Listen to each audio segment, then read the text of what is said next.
A timeline of the Hermès brand tradition and history abound at Hermès. 5 generations of family ownership have made the name a global class symbol. Hermès, who started out making saddlery and exquisite equestrian leather goods, is now most well known for their purses and a variety of other excellent products.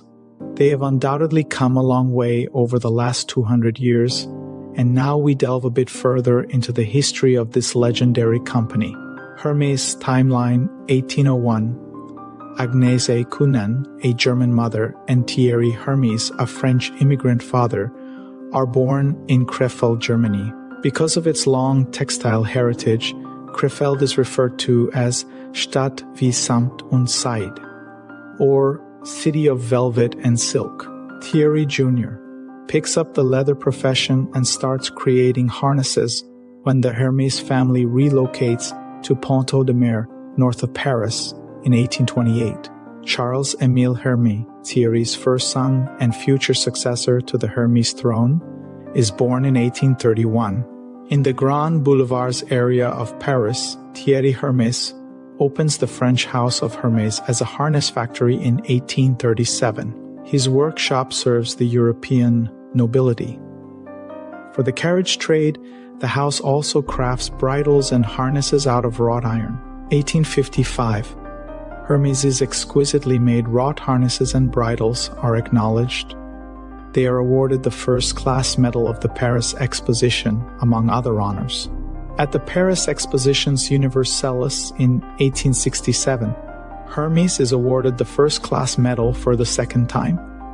In 1880, Hermès' son Charles-Émile Hermès takes over as manager of his father's business and relocates the store to 24 Rue du Faubourg Saint-Honoré, where it is still located today.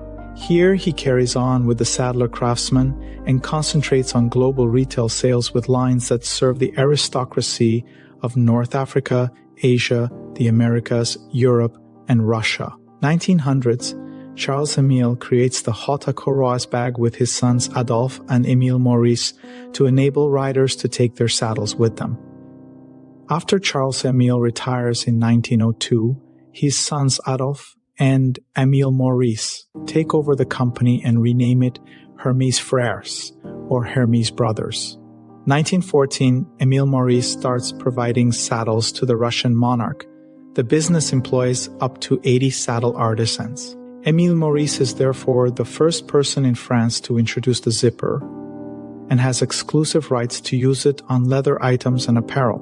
1918 saw Hermès design and produce the first zippered leather golf jacket for Edward, Prince of Wales. Because of their exclusive rights deal, the zipper is referred to as the Hermès fastener or fermeture Hermès across France.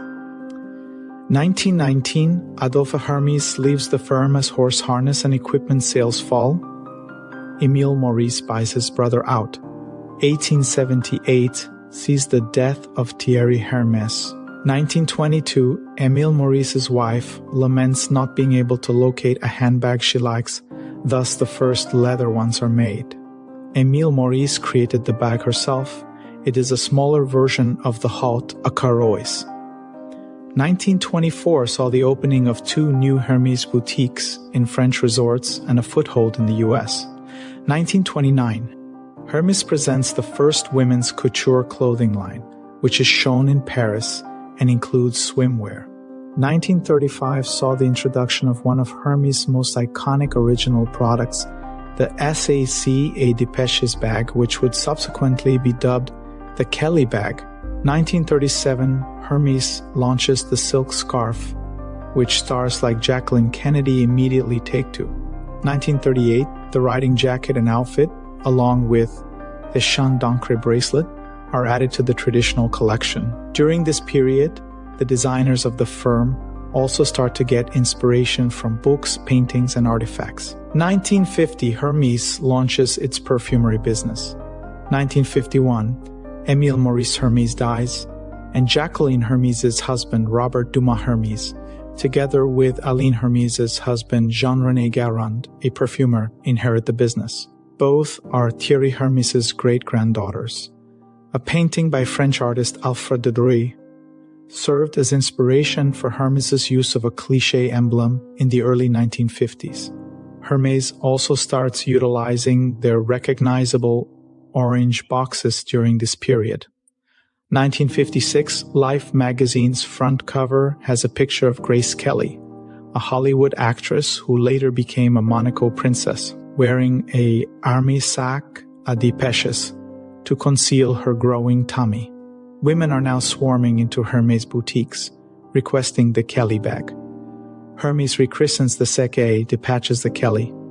1978 sees Jean-Louis Dumas, Thierry Hermès' great-great-grandson, take over the business. That same year, Hermès expands its headquarters in Paris by buying the building adjacent to 24 Rue Faubourg Saint-Honoré.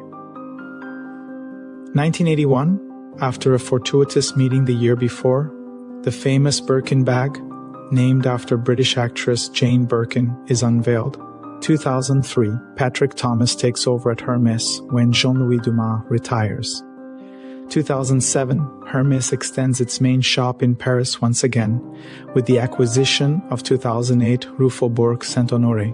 Axel Dumas, a member of the Hermès family from the 6th generation, is appointed CEO of the firm in 2012 and is still in that role today.